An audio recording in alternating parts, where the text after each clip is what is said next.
Well, I'm getting tired. It's about midnight here in Kentucky. Day three. It's day three, right? Day three is over. I have to get up in 4 hours. I have to get up at 4 o'clock in the morning. Nah, I got to get to 4:30. I'll look it up. 4:30. I got to go drive our girl, Blue Bayou Dio, tomorrow at Freehold. I have a flight into New Jersey. Newark International Airport tomorrow. I leave here at 5:30 aboard, so 6 o'clock I leave. I think I have a connecting flight to Atlanta, and then I get to New Jersey. My buddy Vince with the Garmin is going to pick me up tomorrow and drive me to Freehold. We're going to race our girl, Blue Bayou Dio, and then it is immediate departure. Greg Schoner, another client and a frequent chauffeur, to various places around the greater Philadelphia area. He's usually our go-to guy to go to Harrington this summer, and Philadelphia. Obviously, he lives in the area. So he's going to wander up to Freehold tomorrow. I'm going to jump in and get a ride back to Philadelphia International Airport. Why there? Because that's the only flight that got me back before the sale tomorrow. Now, as it turns out, we're a little low on bullets. By bullets, I mean money. We've done a great job. You know, it always sucks. I said to Amy tonight, we were super frugal. If something came along, we still have horses potentially could win the Ontario buckets. We have a number of clients that wanted us to look at some Ohio horses on day 5. We do have a couple of dollars left. And I'm going to tell you how we do have a couple of dollars left and how we were able to maneuver some things around. I felt like a GM on draft day, like that movie Draft Day with Kevin Costner. Yesterday, or day 1, we bought 4 New Jersey sired trotting fillies. Seemed like a lot between day 1 and day 2. It seemed like a lot, but at the time they all made sense. And as I said to Amy, I don't care gender, jurisdiction, best bang for our buck. I just want to have the best horses. So we were super pumped to be able, I'll go through all the horses with you in a second. I was super pumped to be able to buy Una Madonna. This is a horse, I rarely fall in love with a horse. And this is a filly that I from the first time I saw her video and her pedigree, and then even after that when I laid hands on her, when we got to inspect her on site, I really wanted her. And quite frankly, even as she walked in the ring, I was certain we weren't going to be able to get her. Not only did we get her, but we got her in such a manner that we actually came in quite a bit under budget, which made room. I could leave it at $100,000, or I could do what the smartest thing I thought to do was to put another filly who was originally on my expensive list. Now, you guys only got to see the people that were involved with that more expensive horse. I only ever sent you 2 horses. 2. I only ever told you about number 39 and number 71. But as you can imagine, that list was much bigger at one time. And number 15, Horn Player was on that list. Why? I mean, it's pretty simple when you look at her. She's a sister to Alarm Detector. She's a Tactical Landing. She's a New Jersey eligible filly. Strong family. I mean, you're not going to get much stronger than this. Now, that's kind of true. When I looked at the video and the pedigree, I gravitated towards the other 2 Tactical Landing fillies. Hip number 39, hip number 71. And when I looked at everybody on day 1, realistically, what was our best chance to get the best horse we could for the money me, were going to put in? I just thought that Horn Player was somewhere down 4th or 5th, but she easily could have been a 6-figure horse. Easily in my mind. But I knew, even though I wasn't technically ready to buy her, I was still ready. I was on my way to the bar to get a beer for Amy and I and Rob Coleman. I believe Steve was with us. I left. I walked towards the bar, and as I got to the bar, I heard the announcer say Horn Player. Now, obviously, in my mind, the first horse we were looking at was 16, but not really 16. Again, another horse. What do you end up going for, that horse? I don't know. I can look, actually. 16 went for, just 200. Oh, good. As I got to the door of the bar, for any of you that have been in Kentucky, in the back ring, You know, where the horses go around the announcer's booth and that little alleyway out to where they walk outside, and there's a little bar there. So I was walking into the bar. I fully well knew that we couldn't probably buy 16, and I didn't care. 39 was my first realistic option, who really was my second. That's a tough spot to be in. My number one horse was after 5 other ones that I really liked that could fit that bill. And I wasn't going to be able to watch them all go through. You know, if, what was the name of 68, Amy, the colt that you liked? Anointed was a horse I love. What do you end up going for? 220, she thinks. Oh, here, I'll just know for sure. So 68 would have done the trick. 260, Jean-Pierre Barjon bought Anointed. He would have done the trick. 39 certainly would have done the trick. My number 2 pick, that was Bell Tactic. And both 15 and 16, in my mind, were adequate. I just felt that Hornblower maybe not quite was going to get to that 6-figure marker. And when we're there to buy the best horse we can buy for that kind of money, I just thought she'd do, but not quite. She was maybe 5th, 6th, 7th on my list. And not really, and keep in mind, we had the 3 partnerships, 50, 200, and the expensive horse. She wasn't quite to that expensive horse status, but I thought she would go for way more than would make sense to put in the 200 bucket, and quite a bit more than even to fit in the 50 bucket. I had her priced somewhere between 80 and 100,000. Really a horse that we weren't really going to buy. I go into the bar, and I'm standing in line to get a beer, and I'm still watching, and there was a lady behind me, and she's stuck at 20. I know it's her. I don't have to say I didn't look. I knew it was her. I just looked at the lady. I said, "Can you just hold my spot for a second?" She knew where I was going. I walked outside, and I bid 25. Somebody bid 30. I bid 35. They're 40. It got to 42,000, and I just thought it would keep going, right? And I was done. I really wasn't going past 50. And I heard him say 42, and I couldn't believe that they were down to the 42 level on this filly. Beautiful filly. So I made one more bid, 45. I wasn't going to 52. Like if they went to 50, and even if they had a bid 47, I probably wouldn't have went to 50. It's early in the sale. The horses are coming up. We have 900 horses out of us, but at the same time, at that price, I certainly can't let that filly go. I made the last bid, as I said, to 45,000, and we got her. And I had a number of people come up to me, and I think it was just one of those spots where the sale hadn't really got rolling yet. Everybody was kind of getting their feet underneath them, and for some reason, again, Concord is a bigger firm in Harrisburg, but in Lexington, they're not as big, you know. And I told you guys those smaller consignments were the ones that we were going to do damage in. As you saw, Midland Acres, we picked up 2 horses from. Even Springhaven's big, but again, they're over where a lot of the Ohio stuff is also. So I just thought that there's always that disconnect, right? You got Diamond Creek, Hunterton Preferred. They crush, right? All their horses go high. And there's a number of other ones also. But when it comes to Concord's, I believe this is only her second year, Julie Muir's second year in Lexington. Even Sanina's, right, with Springhaven, she's there all the time. But for some reason, you know, I see their horses go through, and I just feel that they get underpaid sometimes. As a buyer, it's a place I want to shop. But you know, if I'm them, I'm a little mad, a little pissed off sometimes because we don't really maybe get what we're supposed to get. And I think that's exactly what happened with Midland, Concord, and some of the Springhaven thing. Now they get paid off well on some horses too, but I think on the whole, for a horse especially like this Horn Player, it was just too low. It was too small not to get. So it was an easy pickup for us, and it worked out great.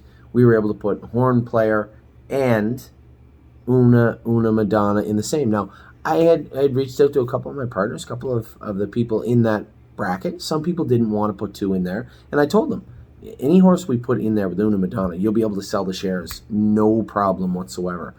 I toyed with the idea of putting the colt in there, Landing Strip, who I thought was fantastic also. That's Pinkman's brother by Tactical Landing. We'll talk about another relative of that horse in a minute. But ultimately, I promised everybody I wouldn't go over. It just simply came down to numbers. So we're going, I think, Nothing official. But I think it's looking like it might be Una Madonna and Horn Player in the top partnership bracket, which would bring it in at $145,000. So that was Horn Player. That was the first one.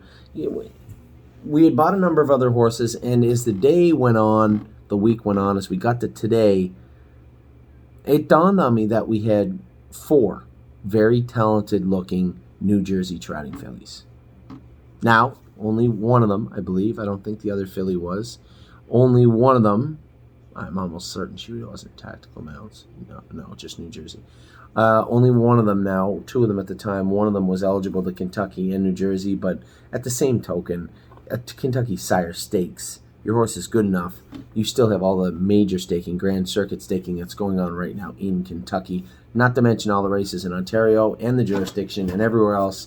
There's an abundance of staking everywhere for these horses. So don't get too caught up with this dual eligibility or triple eligibility. You can only race them so much. Keep that in mind. So we had these 4 trotting fillies. Ultimately, it came down to a number of things. I certainly wasn't going to... What I'm saying to you is I looked. We had 4 New Jersey fillies. Now, I can't stop the train when it's moving and say, okay, we got 4 New Jersey fillies. We don't have enough Pennsylvania fillies. This is how much money we have to put in the partnerships. There's nothing I can do. So Steve Palermo, who's with us, and a number of his partners were very interested in the Muscle Hill filly we bought. Girls, the pink, whatever the hell her name is here. So let me see. I'll give you a little story about her too. Her name is 249. Girls in Pink. So I bought Girls in Pink. Now this is never, only 2 times in my life I've ever done this, where I bought a horse and then sold the ticket or swapped the ticket out. In this case, I kind of almost traded for what I wanted. So as we moved into day 3, it dawned on me that we had 4 New Jersey trotting fillies, and I didn't really have enough Pennsylvania stuff that I wanted, right? And a lot of them are still coming up and were coming up in day 3. So Steve had said, just to set the tone, I'm Pink 2. If you go back to 2016, this is the first ever filly ever to trot sub 150, trotting filly. She made $423,860. Took a mark of 149.4. Was bred to Muscle Hill. This is this filly, Girls in Pink. If you go back in 2016 and look at who signed for I'm Pink 2, it's me. I bought I'm Pink 2, but I bought that horse in partnership with Sugar Valley Firms, Joe McLeod. And I know Joe wanted the horse in Ohio. We weren't strictly in Ohio now. Jason had just come on board. The stable was just starting to roll in Ohio. And Joe wanted the filly in Ohio. So I told him, I said, I'll tell you what I'll do, Joe. If I buy a bunch more horses at the Lexington Select Sale that year, I'll give you the ticket. You just take the ticket. It's exactly what I did. I gave him the ticket, and the filly went on to make $423,000, and the first ever sub 150 trotter for 3-year-old trotting fillies ever, I believe, in horse racing, was I'm Pink 2. So an epic fail on my part, and here we are with the second generation, the very next filly. I'm left with a very similar opportunity. Steve Palermo and his 3 partners, they wanted to breed her when she's done. A little small, but a nice filly. Not tiny, just a little smaller. And they said, hey, if you want, would you sell that filly? Now, I could maybe make a couple of dollars profit. I said, listen, Steve, you buy me dinner. If I buy 2 of the PA breds that I want, I'll swap them out. I'll take the 2 PA breds. You can take Girls in Pink. The reason being, I thought number 98 was I'll talk about her in a minute, an extremely good value purchase at $27,000, a slam dunk. Hornblower was one of my top picks up there, and certainly Una Madonna was my top pick of the entire sale. So it was pretty easy who I was going to move. It was going to be the Muscle Hill I'm Pink 2 filly. It's just how it is. So sure enough, I bought the horses I wanted. We'll talk about them in a second. And we swapped them out. We virtually made a trade. As a GM, I made that trade. I gave Steve the I'm Pink 2 filly. He gave me virtually my 2 PA breds and pork chop dinner. That's what we got for the filly. So we're now into Horn Player, Una Madonna. as I said, another tactical landing. And I told everybody, we are going to find the best value we can. And I did. I believe I did again. Landing strip. Here is Pinkman. Funny you talk about that family. This is Pinkman's brother. So landing strip would be the uncle of the filly we had just sold. So where is it? 6 foals, 3 winners. Pinkman, I'm pink too, and I'm all pink. Decent horses again, a decent family. This is the tactical landing, big, strong brother. Remember what I told you? We were going to find value in smaller consignments. Midland Acres did not get paid fairly. I don't believe. When you look on the whole what the tactical landings went for, how talented this colt looked, how athletic he looked, how good his video was, and how good his pedigree is, $50,000, $57,000 is simply not enough in the universe of Lexington, Kentucky during the Lexington sale on day one. It just isn't. I believe we underpurchased, grossly underpurchased Hornblower. I believe we underpurchased Una Madonna, given the fact that I thought she was a better filly than number 39. Number 39 brought 200. This one brought 100. And then landing strip. So we're off to the races. At this point, now this is I know I'm bouncing around the timeline, but we bought 3 horses now that I believe in my head all 3 are undervalued. But these aren't cheap horses either. These are expensive horses. So now we move ahead. Tactical Mounts. This is a great, great story. So I like the way this filly looked. I had since I saw her. I thought she was beautiful filly, well put together, really, really nice looking filly. And I couldn't shake the question I had in my head. Where did 7 Mounds go? I know I bet on her. She was one of my top picks last year. I'm certain I got nowhere near purchasing her. 7 Mounds is the sister from last year at Lexington. She was a $110,000 filly. I can't tell you if I even got my hand up, but I know she was one of my top picks. So I asked Sanina Etsy, who is Springhaven. Her and her husband, Jeff, own Springhaven. And I asked her, I said, whatever happened to 7 Mounds? Did it get hurt or didn't it? She goes, no. She goes, that filly was bought in Sweden by Swedish people and exported to Sweden. And I told them that at the sale. I told them that for an update. They never read the update. I didn't know. No one knew. The filly, the sister to this one, was 110 last year by Chapter 7. This is a gorgeous, gorgeous filly.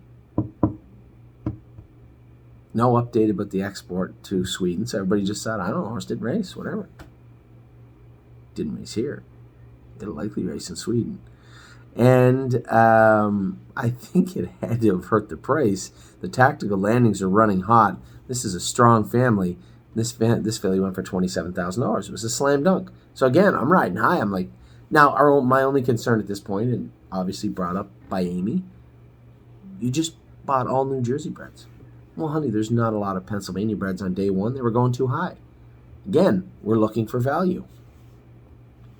In the ring comes another small consignment horse. This is a beautiful, strong, good-looking colt by Muscle Hill.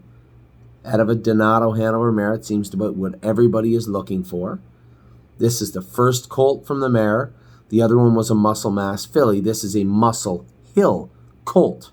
And he is very, very strong and very good looking. This is a Soulful Delight, Like a Dream, Tom Ridge. This whole line, you see these all over every pedigree in North America. You see this line. There isn't a sale that goes by in North America of any importance that you don't see this line of pedigree in. So my surprise, $25,000 we picked this horse up. I marked this horse at 50 the day before. Not only did I mark him at 50, but I marked him very unbiasedly at 50 because I really wasn't planning on buying him. But I told you guys what I was going to do. 1, 2, 3, 4, all those days. I'm going to look at all the horses I like, and I'm going to mark them as best I can. I put this horse down as 50. On day one, that's low. That's day one low for a Muscle Hill that looks as nice as this colt does. But I marked him as 50 anyway. Fair market value in my mind. We got him for half that. So, it was...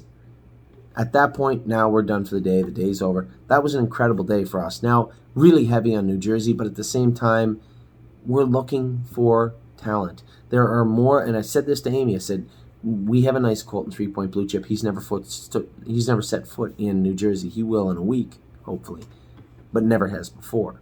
There's lots of staking everywhere for these horses. I mean, this horse is eligible to 4, 8, 12, 16, 20, 24 added money events on the bottom of his page, not to mention New Jersey. So, Sir Strong, again, seemed like a slam dunk to us. I'm riding high. I had a great day on day one. Great day on day one. Who knows what's going to happen on day two? So we go into day two. Amy loves. Now, we missed a bunch of horses. I just let them go. They went for too much money. Amy was really, really in love with number 156, a Chapter 7 filly. Great story behind this horse also. Embryo transplant. And I'll have a lot of people come up to me and say, embryo transplant. I'm buying an embryo transplant horse. Okay, on what grounds? Just because. Oh, I see. Well, they're no good. Oh, this is quite the information you just handed over. I appreciate that. Would that be your scientific opinion? As a scientist or medical professional? Well, I just look. They're no good. Okay. I'm going to go with science on this one. Just because, I'm sorry, is not a rational argument to make. So this whole embryo transplant thing's a bunch of garbage. You know, if you raise them right on a good farm, buy that sire out of that dam in another racehorse, I'm sorry, I don't care. I'm judging that horse, not the way in which that horse became that horse. That horse. Cutie Cumber had a fantastic video and is a beautiful filly. We had a little bit of luck, right? Bomb Hugger last year was good for us this year. Cruising in Style was a good horse for us. We had a little luck in New York. You guys know it's not one of my favorite jurisdictions. I know it's not one of yours. You know, outside of a handful of clients, most of us would rather not race there. And that's on New York. That's not your fault. It's not my fault. It's not anybody's fault. It's the state's fault. You want to make it hard for people to get licensed there? Guess what? Nobody wants to get licensed there. It's your fault. Eventually that will catch up to them. 100% for sure. But it's neither here nor there. So, Cutie Cumber. I don't know what to think of the name. New York eligible filly coming from Crawford, an embryo transplant filly. Now, when I see OCDs, when I hear OCDs, right? When I hear Ridgeling, when I hear embryo transplant, all I hear are dollar signs. Ridgeling, $1,800. Fix it. 20 minutes straight north of Tomiko Training Center is the University of Guelph. $1,700 to $2,000 fixed. No problem. You're going to give me you're going to allow me to give you 60 cents on the dollar for a Ridgeling because it says Ridgeling when I know it's a $1,700 to $2,000 fix. Thank you. I will do that. OCDs don't really seem to bother anybody. And this embryo transplant, okay. Just because. Nice filly. Very, very nice filly. Not only is she a nice filly, but she's a full sister to Help Is on the Way. Now, I'm pronouncing the mare's name wrong. I spoke to Linda Toscano briefly tonight. I'm butchering the name, but I like it. It's cool. I'm going to call it Pork anyway. It's Porcu. You see? But I called the mare Pork before. Porcu had Help Is on the Way, Seventh Heaven, Uncle Mac. Linda proceeded to tell me she had all of them. The mare, all the foals. That Help Is on the Way made $600,000. Chapter 7, this is a full sister. And then she sold them for a pile of money to Stan Stud in Indiana. We bid on 3 Help Is on the Way yearlings this year. Didn't get any of them, but likely will at some point, I suspect. The reason this is important is because Linda Toscano was the underbidder. I watched her out of the corner of my eye. She's bidding on the horse the same as I am. I'm thinking to myself, I'm not going to be able to outbid Linda Toscano. At the same token, as a trainer, sometimes you hear owners, they hear things and they're concerned about things like embryo transplants. How deep is she going to go? She's got way more money than I'll ever have. I know I'm going to like 50-52. This is our New York horse. This one right here is our New York horse. If we don't buy another New York horse, I'm perfectly happy with Pork Q, the filly from that mare, Cutie Cumber. We bought her for exactly 50 right on, which I had her marked exactly 50 right on. Now, what I did with this filly was, because we had so many people in on that pricey partnership, and because I had already heard from a number of them saying, hey, could you not put a New York bred in there or in the $200,000 one? And I'm not going to put her in the 50. Let's take up the whole partnership. So I just took the path of least resistance for everyone and said, you know what? I'm going to put Cutie Cumber outside. I already had people that were buying in, right? We could already sell 40 or 50% of her. So if we have people buying in, I know there's going to be some friction if she's in one of the partnerships. What's the best thing to do? Just put her outside all the partnerships. Anybody can buy into her. I looked tonight when I get home. There's 17 shares available publicly on the stable.ca. There's still some shares, I think 20 or 30 available to the clients that own the partnerships. If you want in on her, and if you want to race in New York at all, if you have any interest in it, if you like Chapter 7, if you like this pedigree, I would buy into this filly. This filly is an absolute specimen. She is the picture of an athlete. A very, very, very nice filly. I was so happy to get her. And you guys know I'm not a big fan of New York. We only paid $32 for Bomb Hugger last year. That was a beautiful filly. And the fact that the trainer of everyone in the first dam was 20 feet away bidding against me only led me to believe even more than I did originally that she was a good purchase. So Cutie Cumber, again, a very easy purchase. We were after Chapter 7 for New York, same as we had last year. That was our girl right there, slam dunk. I'm not going to tell you we stole her. We didn't. That was fair market value. But I can guarantee you one thing, 1,000% for sure. If it did not say embryo transplant under her name, there is no shot we get a chance to buy her. She brings $130, $140, easy. No problem. So then I took a time off, right? We're done for the second day. We come back on the third day. I want to be fair to everybody. You know, even though I'll gravitate towards trotters, we have people that want to gravitate towards pacers. What makes a great pacer? I don't think anybody knows. You could have a pacer that could pace in 51, finish 3rd, 4th, and 5th in plenty of stake races, and nobody would know the horse's name at the end of the year. The difference between winning and competing at any level as a pacer is razor thin. So, we're going to revert back to what we do all the time. Value.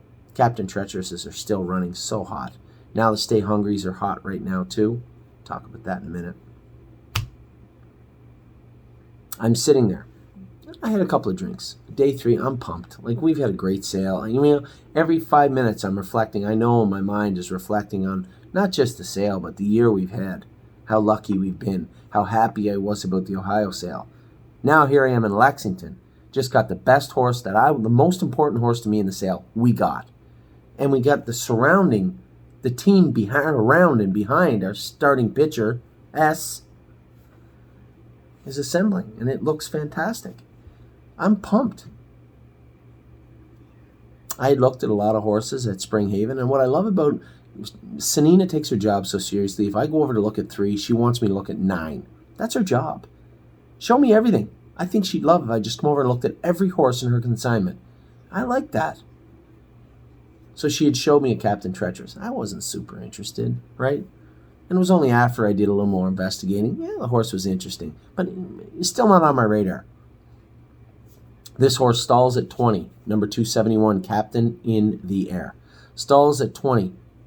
I sit where the horses come in the back ring. We stand there all the time. Amy, Nine, Steve, and Rob. This year, our clients, Ed had come out with his wife, or his girlfriend, Wendy. They'd come out. That's where I'm always at. I feel a tug on my shirt. She goes, hey, you're missing a nice horse here. So now I'm listening. I know it's Sanina. I know her horse is either in the ring or coming in the ring. I hear the announcer talking about the brother and how he's fast. He qualified with the last quarter in 26, 27, made a couple of breaks, got turned out to mature, whatever. They're trying to sell the horse, but at the same time, they've stopped the sale to talk about this horse. I said, what do you mean? She goes, Anthony, it's a colt I showed you. I mean, it's a nice colt. She said, I sold her brother last year for $55,000. He was smaller than this horse. This horse is almost twice as big as him. The brother had speed. The other one was an art speak. No disrespect, but art speak. The second dam has all 2-year-old speed. The Mach 3, 253,000 made, a mark of 53, is a 2-year-old. Barb's Jansen, 2-year-old mark of 53. By the way, Barb, she's a racing hill. Might be the fastest racing hill in the universe. Mr. Game, Artistic Fella. Love of God. If it wasn't for Artistic Fella, the Amish should still be riding around on bikes. I'm just joking. A lot of them. Anyway. Cliffhanger, 54, is a 2-year-old. Don't Fence Me In, 52-3, as a 2-year-old. Them's Fighting Words. Or no. The Mystery Is Over, 53-1, 2-year-old. It didn't take really a long time for me to look at this and say 2-year-old, 2-year-old, 2-year-old, 2-year-old, 2-year-old.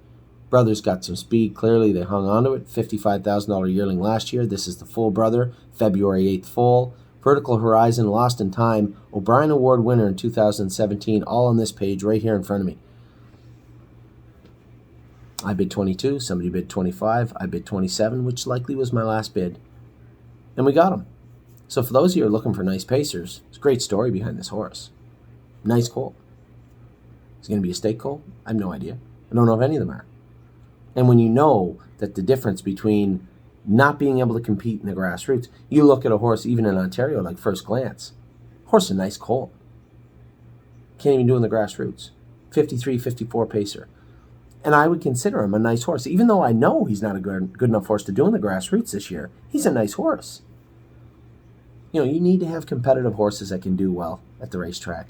And the line between good, effective, very good, and even in some weird cases, champion, is very, very thin. So thin that it's almost heartbreaking sometimes. So Captain in the Air, I just told you a great story about a very inexpensive horse. That's our horse right there. That's our type of horse. We bought our pacer. We got a number of them now. Some in Ontario. I'm going to tell you about another one in a minute. But this guy in Pennsylvania, Captain Treacherous. You know, Captain Treacherous, like down by the seaside. You don't go to Pennsylvania unless you're a Captain Treacherous or a Sweet Lou. You don't have one of those two, and I guess Stay Hungry now. The way that, he's never proven himself yet, but the way that people are buying them, yeah. But still, they still got to catch the captain. So 271, Captain Treacherous colt, Captain in the Air. Again, pretty hard to go wrong there. I don't know the sale average, but I would say $27,000 is grossly underneath the sale average for Captain Treacherous. I would bet. So then we go to, now I'm saying, okay, what are we going to do now? At this point, I already have bought the I'm Pink 2 filly. I'm very cognizant of the point now. We have 4 New Jersey trotting fillies, but 4 talented fillies. So I'm thinking to myself, get a little low on money, right? What's the best way to do this? Steve had said, hey, I think you underpaid for the filly. If you want to maybe give that ticket up, we could work something out. And I said, well, listen, I'm going to look at some horses I'm very interested in that are PA horses tomorrow. PA horses. If I get them, we can do some business. Fair? We agreed upon it. So, as we come into day number 3, Amy loved 334 Leaps and Bounds. So did I. Loved that filly. Beautiful filly. March 28th, selling from Winback. Here's okay, so this is a great story. Great story, too. Second dam Traveling Superlight is loaded. Poof, she's gone, and all that family, all the way down. Everything after that family is exceptional. Go up to the top dam. Traveling Supergirl made $150,000. The Cadabra sister to Traveling Superlight. She threw Ticket to Seattle, mark of 55 on a 54-1 on a 5/8 by Majestic Sun. Traveling Winner, Credit Winner, mark of 54-2, $140,000 made. Then it gets really interesting. Superflex, a Federal Flex. Lucky Travels, a Lucky Chucky. No. I would say she bounced around from sire to sire and the top down. I wouldn't say they were super strong sires. This is the 9th foal. This is a bar hopping. She is a Pennsylvania, Kentucky, and Maryland eligible. I didn't even know until right now. I'm embarrassed to say her. It slipped my mind. She's triple eligible. Now, she's not going to Maryland, but Pennsylvania, Kentucky, everybody's kind of looking for that. I told you it was kind of silly to talk about it, but since we have one right here, I will. Pennsylvania, Kentucky filly foaled March 28th. Beautiful filly. I thought she'd probably bring 35 or 40. That's what I priced her at, and we got her for 30. Pretty fair, I thought, especially considering the luck we had with the bar hopping. We had Taiwan on this year. And then a very, very strong family. This is a filly, again, out of a sister to Traveling Superlight. Regardless of what we do, as a broodmare, I suspect having that pedigree still in the 3rd dam, right? Poof, she's gone, and all those horses. So, strong pedigree, good-looking filly, great video, nice body. It just came in just a tick under what I thought she was worth. Now I'm starting to look at Steve, right? We're starting to work out a deal. Enzo, this was Steve's horse. Steve owned a piece of this horse. I went and looked at the horse with him, right? He bred it, him and Jeff Ruck, who Jeff Ruck has our fillies. So I went and looked at Enzo Aguilio, or whatever the hell his name is, from The Godfather. I went and looked at him. Good-looking horse. First foal from a credit winner mare. I know the mare, Steve's. 2nd dam, one that made 310, 312. Another one made 130. Lifelong victory in the 3rd dam. It's a good family. Good-looking colt. Nice video. I'm thinking the way the Father Patricks are selling, I said, and I don't want to pump Steve's tires up, right? I want to be fair. I said, Steve, 34, 35, maybe 40 because he's a good-looking colt. I was sitting there talking to someone, and I hear Steve say, hey! I turn around and look at him, and he looks up at the board. His horse is in the ring, and he's stuck at 7,000. 7. Yeah, I wasn't really that interested in buying a Father Patrick colt. I like this colt. I think he's nice. I would say he's a nice colt. Not an exceptional colt, not a giant. A nice video, decent pedigree. I can tell you one thing. He's worth a lot more than $7,000. I walk over. Somebody bids 8. Somebody bids 9. I bid 10. Something like that. 10, 12, 14. They get up to 18. I had the $17,000 bid. They get to 18. I turn around and I walk away. Now, I don't know if they had a phantom bid or they were jerking me around or what they were doing, but I look at Steve and Steve goes, wait. I turn around and look. They got him rolled back to 17 now. And the guy looks at me. Now, the bid spotters know me. He says, Anthony, I had you in at 17, correct? Yeah. Yeah, I was in 17. 17. Anybody else? 17, 18, 18, 18. Sold. $17,000. Pretty hard to go wrong with that colt for $17,000. You're going to see what I'm talking about. He's got a beautiful gait. The only thing I didn't like about the Father Patricks, and I told Steve this, the only Father Patricks I took seriously in this sale, if you look at all the Father Patricks, at least if you look at 50 of them, 35 of them at least have this lazy kind of way of flopping their front feet over. They don't have that powerful push forward. Any of the horses I looked at that were by Father Patrick, they had that lazy, useless gait. I just pitched them right away. I don't know if it matters. I don't know if... Who knows? I don't know. To me, I just wasn't interesting. The ones I looked at were the ones that had that gritty kind of push forward way to them, a little stronger, a little bounce in their step.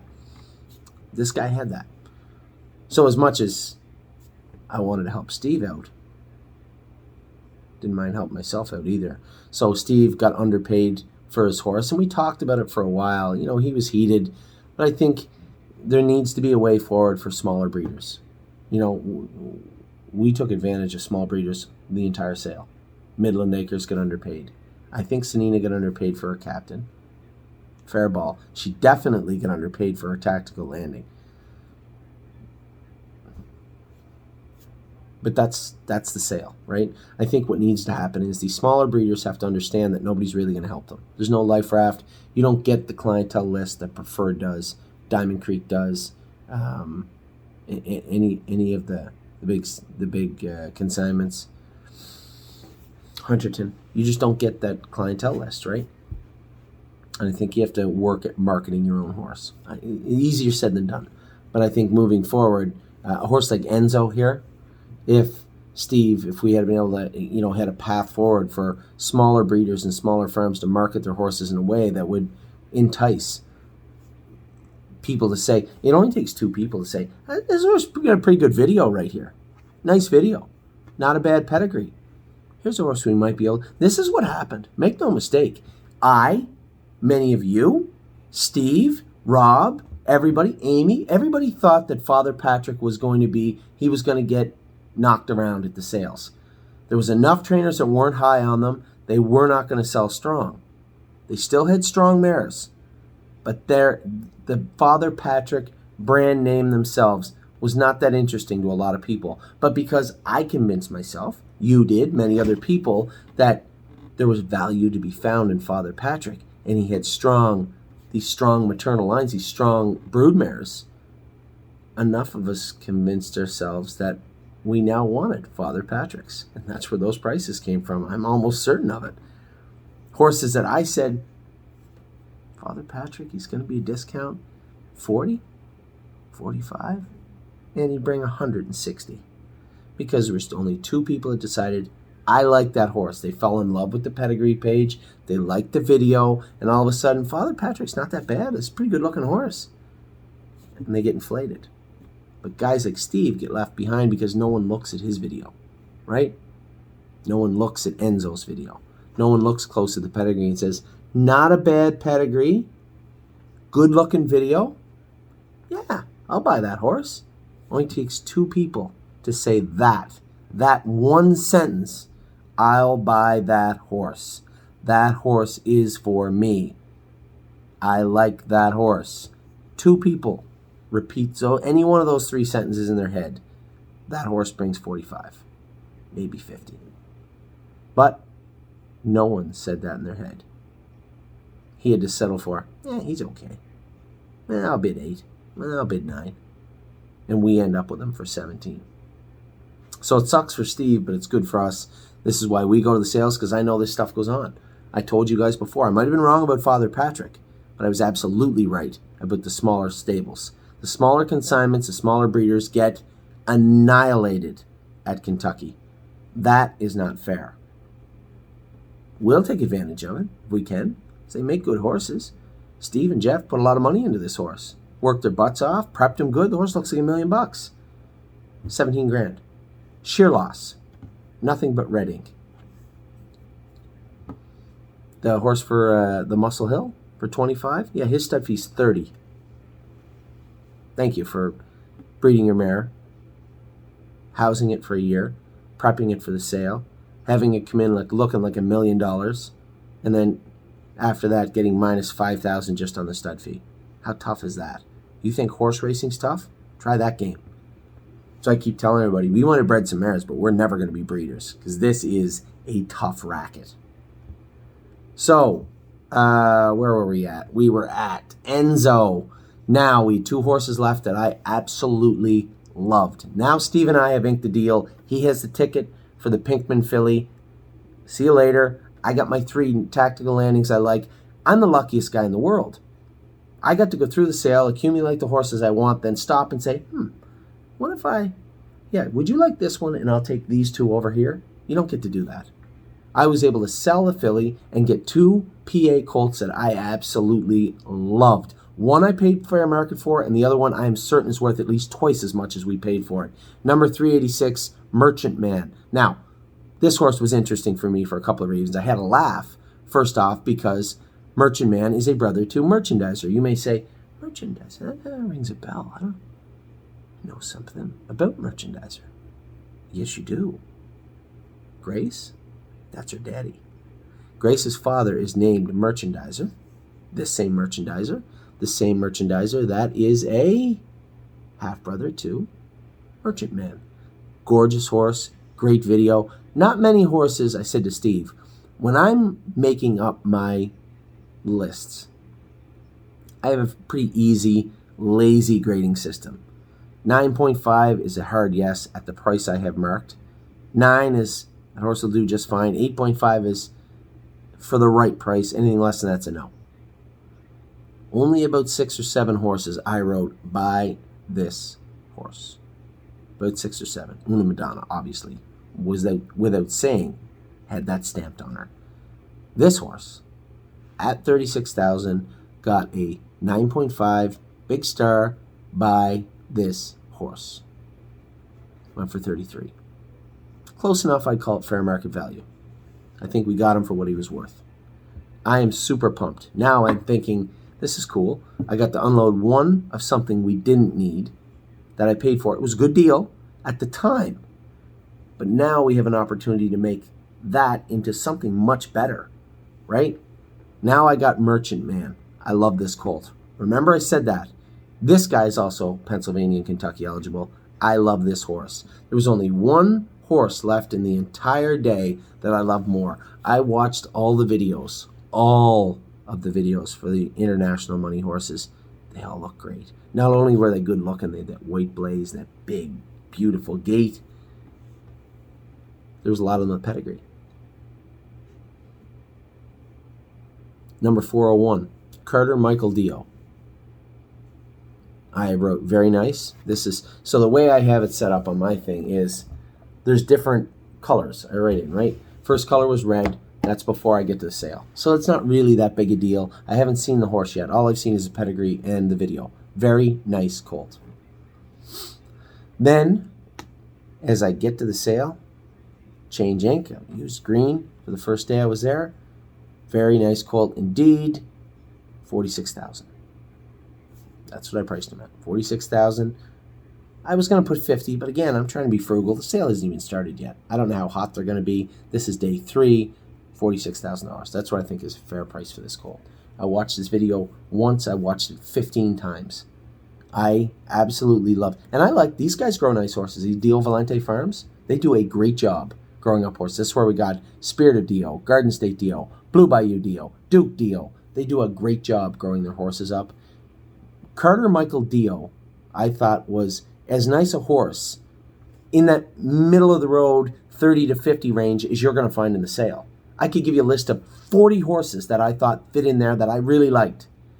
This guy would be amongst the top 3, no problem. Maybe the best of that group that I thought, anyway, of all the days. If I thought they were worth between 30 and 50, and I put them all on a spreadsheet, all on a list, Carter Michael Dio is amongst the top 3, no problem. He went through the ring. I thought I had him for 17. I couldn't believe it. We ended up paying 25, which, as I said, was a little less than half of what, or a little more than half of what I thought he would bring. Very, very nice horse. So I ended up with starting the day with 4 tactical landings. I didn't need 4 fillies at all. I just thought the tactical mounds at $27,000 is an absolute keep, 100%. There was a 0% chance that Una Madonna was ever going anywhere. I thought, it's a great story too. I got off the elevator with an Amish couple today, and you know, you tell they're in town, and a lot of these people breed a lot of big horses. I said, "Oh, you're going to the sale, sir?" And he said, "Yeah, I am. Yeah." He said, "My brother and I are selling one, buying some, selling some." He said, "We bought Mission Brief's sister last night for $500,000." I said, "Oh." Is that in my league? I said, "Fantastic." I said, I thought you'd bring more. He said, "Yeah, I thought you'd bring 7.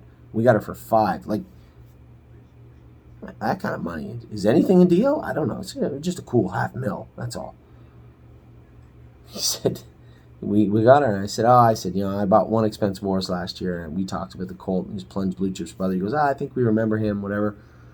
And I said, I bought one this year. I really thought she'd bring it at least 150. I was worried I'd never be able to get her. In fact, as she walked into the ring, I looked at my wife and my 2 clients and friends that were with me, and I said, 320. No shot we can get this filly. And I said, we got her for 100. He said, what horse? I said, Number 71, Una Madonna. He goes, that's my horse. I said, no, that's my horse. And he goes, you don't mind me asking. He said, what were you going to go to on her? I said, I had 150 for her. Well, that's good. You could tell I was bugging him, right? And I said, honestly, I said, I had 39 and 71 were my top two picks. I really thought 71 was head and shoulders a better horse. 39 brought 200.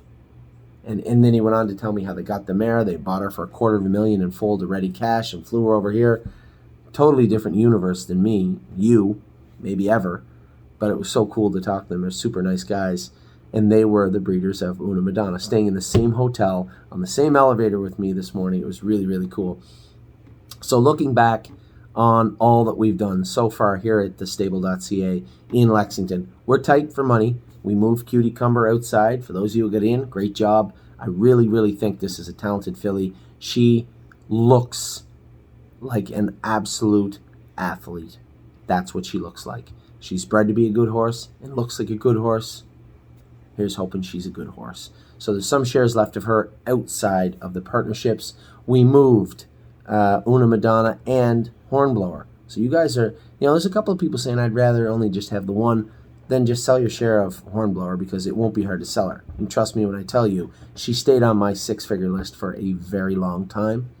I love everything about that filly. I think at 45, I had two people within 20 minutes of the sale starting after they got to hit 50, and everything just exploded. You couldn't buy a horse. Come up to me and say, "What was there something wrong with that filly? It looked fine to me, but 45." I said, "No." I said, I was in the right place at the right time. I was in the bar. I was in the right place at the right time. But you have to be aware when you're at a sale, whether I'm standing there drinking, sipping on a water and watching the sale, or I'm going to get a beer, you still have to be aware of what's going on. And number 15, Hornblower, slam dunk of all slam dunks. She's going to head into the top bracket with Una Madonna, I believe. Now, I haven't settled this with Wendy or Kelly yet, so don't email her saying, can I get it? What about this? Just let them settle down. Those ladies have worked their butts off. We had changed our entire model, and Wendy has worked her ass off for 3 weeks trying to catch up and stay ahead. And the stress level she's under is immense. She's a very meticulous person, and this is a chaotic time for her. Very tough time for her, but she's done a great job. Kelly also helped me with these organizing these buckets in Ontario, and the partnership for Ohio and for Lexington. So I appreciate the help very much so. We don't have a lot of money left for our budget. I'm not really in a big hurry to buy anything. I might buy one more, but we still do have the 2 Ontario buckets to fill up. If we find them here in Lexington, fine. I did bid on a Muscle Mass that went for 25. In at 22, he would have fit nicely in the $50,000 bucket. 50. The 50 from Ontario. We're gonna have to look a little lower for the $30,000 bucket, but at the same time, there are horses here, and there's a possibility. It is a sale. You don't know. I don't know. We're all going to have to just wait and see. For those of you out there that are Ohio clients, I know you're bombarding me with, Anthony, I know you're on PA, New Jersey. I know it's Lexington. I know you're looking at a couple of Ontario breds. Please, please don't forget about Ohio. Guys, we got a ton of Ohio breds at home. If one of them lands in our lap here, I know a gentleman wants to buy a filly. He wants to breed her. So if you see me sign for somebody else's horse, for Anthony McDonald agent or the stable agent, that horse may be outside of their entire group. I don't know yet. Gentleman had called me and said he wanted to buy one of these horses as a broodmare. If that happens, it happens. If we buy an Ohio bred, then that's fine. I'm okay with that too. If you are, I was in at 62,000, maybe it's 65. I'm not sure. On Juju B's full brother by Creatine. Now, I was nowhere near getting him. I think he went for 100 or 95. Good looking colt. I didn't get him. But don't worry. I'm not forgetting about Ohio. I'm not forgetting about Ontario or anybody else. We're here to do business. We're here to find some value and some real talent. And I believe we did. You could always do better. You could always do worse. But I think we did an exceptional job here with the horses we got. We came here to do something. We did it. I told you guys where we were going to find value. It might have been a little wrong about Father Patrick, but But I told you these smaller consignments were going to take a little hit, and we were there to help out if we could. So it's been a fantastic sale so far. I have to get up in 4 hours now. I have to get up in 4 hours, fly to New Jersey, drive our girl, spin down to Philadelphia, fly back here, go to the sale tomorrow night, see what's cooking at the sale tomorrow night, and then finish out the sale on Saturday. So it's been a great time. I appreciate all the kind notes. I appreciate all the people that got involved and continue to get involved. I think there are still a few partnerships left in the, I shouldn't say this because I don't know if it's true. I think there is in the 50 and the 200. We have a lot of really, really talented horses to drag back to Ontario with us. So I will talk to you all very soon. A very long video, but at the same time, a little update on where we're at and how things look, how they're shaping up, and what we're planning to do for the next 2 days here in Lexington when I'm not in New Jersey. I will talk to you all very soon. Take care.